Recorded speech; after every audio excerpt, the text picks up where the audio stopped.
Have you ever been completely fed up with yourself for spending 3 hours scrolling through your feed when you had genuinely important things to do?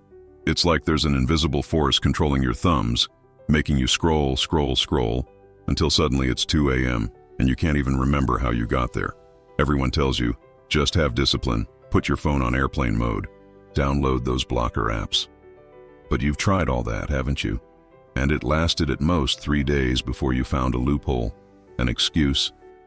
I'll just check one quick thing. If this sounds familiar, don't panic. The problem isn't you. Do you know the difference between an addicted person and a free person? The addicted person fights the impulse. The free person understands what's happening and reprograms it. Imagine what your life would be like if every time you picked up your phone, you simply lost interest in seconds. If Instagram became tedious and TikTok felt like a waste of time. Not as some fantasy or delusion, but just your normal daily reality. Your life without all of it would be completely different, right? Well, in this video, you're going to understand how to change the addictive pathways in your mind and learn how to make your brain completely lose interest in these life-stealing platforms. The mirror room and the behavioral loop.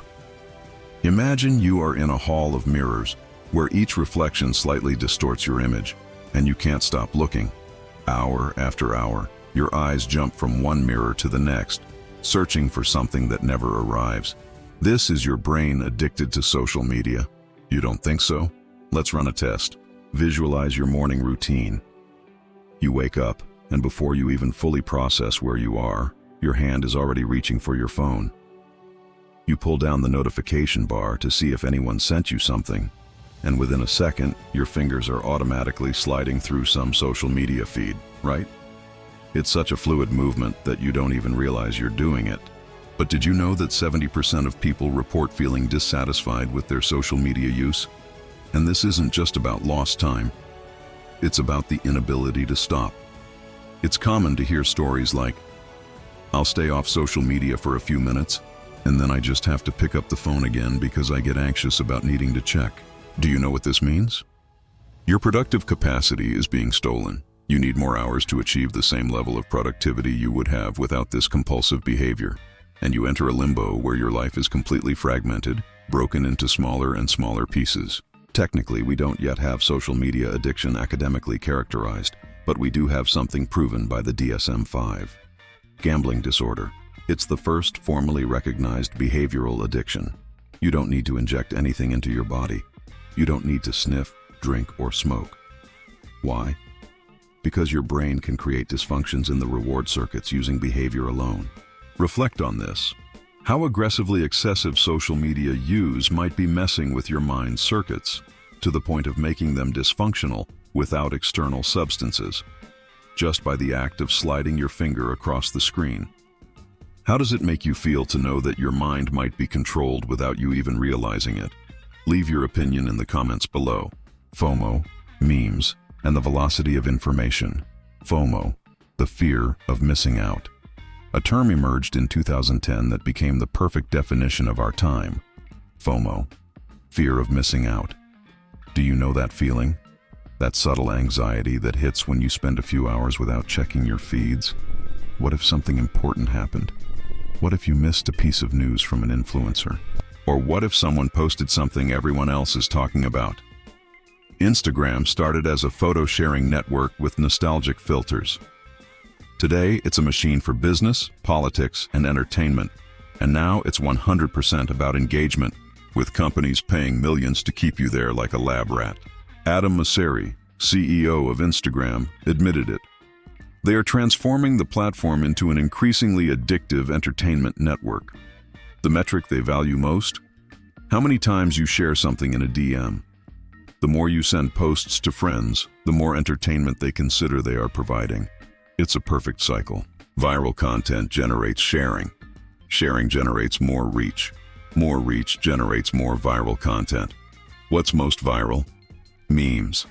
Richard Dawkins defined the meme as a unit of cultural information that transmits from person to person by imitation, which can be an idea, behavior, or catchy phrase. Religion is the opium of the people. Marx condensed an entire sociological critique into a single sentence. That's a classic example of a meme. A powerful idea, easy to replicate, and highly transmissible. It's like that phrase or video that pops up on TikTok and, in 2 days, is already being quoted by your mom, the doorman, and even your office boss. But the internet has perverted the concept. Now we have inaccurate information packaged as spectacle, circulating in a system where the intellectual filter is wide open. Gossip pages with 30 million followers. Posts with 20,000 comments of people fighting. Visualize the pace of all this. If you go 10 hours without checking the internet, you barely know what's going on anymore. The flow is too fast, and your brain, which evolved to detect real threats, now interprets being left out as a threat. It's like when you open WhatsApp after an entire day offline and find 237 messages. You don't even know where to start, but you already feel that tightness in your chest, as if you missed something. How many times today did you pick up your phone just for a quick look and can't even remember what you saw? Dopamine, the wants versus the likes. Dopamine isn't exactly the pleasure hormone as it's often painted. It's more subtle and, because of that, more dangerous. Why? Because it fills the gap between expectation and experience. For example, if your experience exceeds your expectation, it's released. But if it doesn't correspond, you have a drop in dopaminergic levels, and it does something else. It teaches your brain to update the expectation for the next time. Social media has learned to manipulate our reward system with mastery. They often hold back your likes on purpose and release them all at once, creating an artificial peak of euphoria. It is the exact same technique casinos have used for decades to keep players hooked on the roulette and slot machines. Want a clear example? Look at video games. They use levels, collectible items, and unexpected rewards to keep you hooked. The game gives you small victories just to put you in a vicious cycle where your expectations are always exceeded, and therefore, always elevated. The problem? When you consciously want to stop, your reward system has already learned to crave what gives it a high-intensity experience. The things you want are not necessarily the things you like. For example, a book will never compete with a video game if the video game is your standard for a good experience. See? For us, cell phone addiction lies precisely in these constant highs and lows. Your brain works like a balance, always trying to find equilibrium. When you get a peak of pleasure, a drop quickly follows. And that's where the danger lies. It's like when you post a picture on Instagram.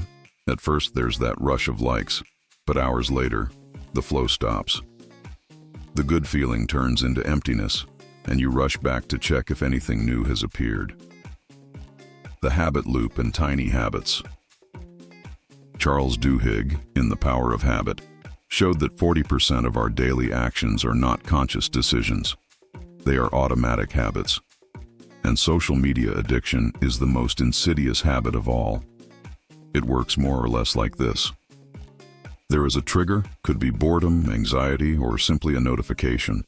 Then comes the automatic routine, opening the app, scrolling the feed, checking interactions. And finally, the reward, that mini dose of dopamine from likes, comments, and novelty. But here's what keeps you stuck in this loop. Your brain automatically seeks the path that conserves energy, where every time you repeat this cycle, it becomes more automatic, more invisible.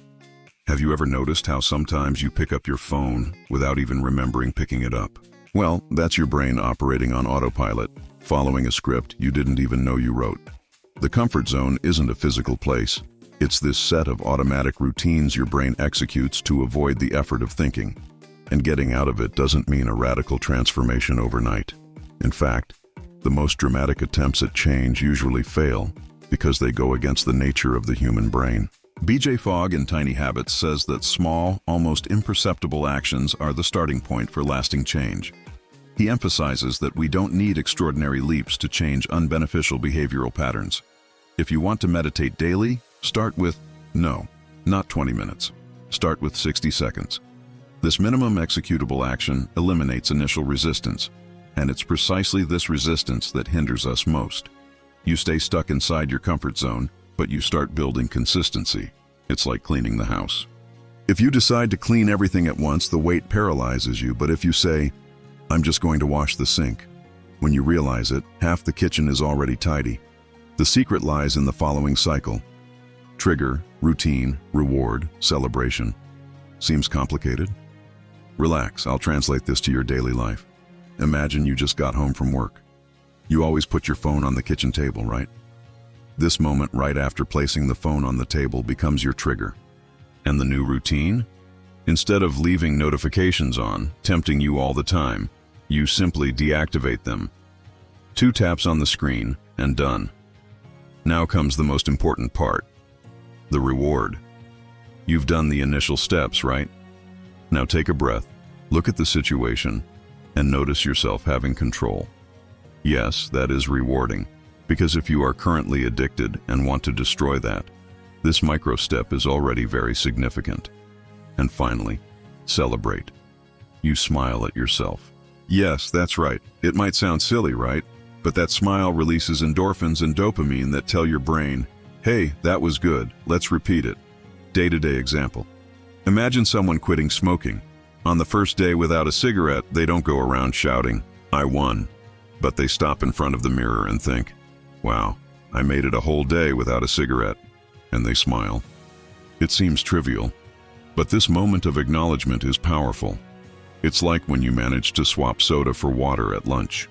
It didn't change the world, but you made a better choice, and that deserves to be noticed. Moreover, the person who is slowly quitting the addiction learns that every no they say to the substance is actually a yes they say to themselves. And when they realize they made it a week, then a month, each small milestone becomes fuel for the next step. It's like the brain is creating this cycle. When I do this, I feel good about myself. This is how change sticks to your mind and your behavior. Flow state, versus the emotional roller coaster. We all live in a box of perception. When something transforms our experience, we expand the walls of that box. The healthiest place we can be is in the state of flow, the complete connection between mind and body. You become completely lost in what you are doing and lose track of space and time in the best possible way, without huge peaks and valleys and without craving waves of stimulation via social networks. In the state of flow, your brain experiences a constant, steady flow of dopamine that leaves you balanced, leveled, energized, and that is much more sustainable for your life. Want a real-world example of this? Think of someone addicted to gambling. When they're winning, it's that insane euphoria. Heart pounds. Everything seems possible, but when they lose, they crash into a hole, feeling worthless. And then they want to bet again just to get out of that pit. It's an emotional roller coaster that destroys.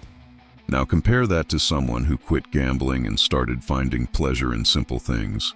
A run, a good book, a genuine conversation with a friend. There isn't that blast of adrenaline, but there is something better. A well-being that stays firm, that doesn't disappear the next day, nor leaves you broken. I like to think of it as swapping fireworks for a campfire. Less intense, but the warmth lasts all night, and you don't end up burned. When we are constantly on the phone, we are literally nowhere. We are neither here nor there, just floating in a digital limbo. But there is a simple way out. Being in the here and now, present in the moment, focused on your body. This state allows you to exit the dissociative state of social media that constantly pulls you in. When was the last time you experienced the state of flow? What were you doing? Visualize 2 versions of yourself. One that lives fragmented between notifications, always seeking the next dose of digital validation. The other that consciously controls their attention, who chooses when to connect and when to disconnect. The first version lives nowhere. The second lives in the now, here. Neuroscience shows us that we don't need to be governed by impulse. When that rush of, I need to check Instagram hits, you can say, that's just my brain wanting something easy. It's just a signal for change. Because in the end, you are in the driver's seat, controlling your life. Conclusion. This video is not about telling you to eliminate social media. It's about showing you that you can use this tool strategically, healthily, and consciously. Setting objectives, using timers, building micro-habits that expand your digital comfort zone. When you learn to find pleasure in not knowing everything, when you celebrate small victories away from the screen, when you recover your ability to enter a flow state, you stop being a user and return to being a less addicted human being. If this video opened your eyes to how much social media is controlling you, hit the like button, Subscribe to Lovecraftian Psychology. Comment below on the point that helped you the most and what micro habit you're going to start today to break this addiction. See you in the next video.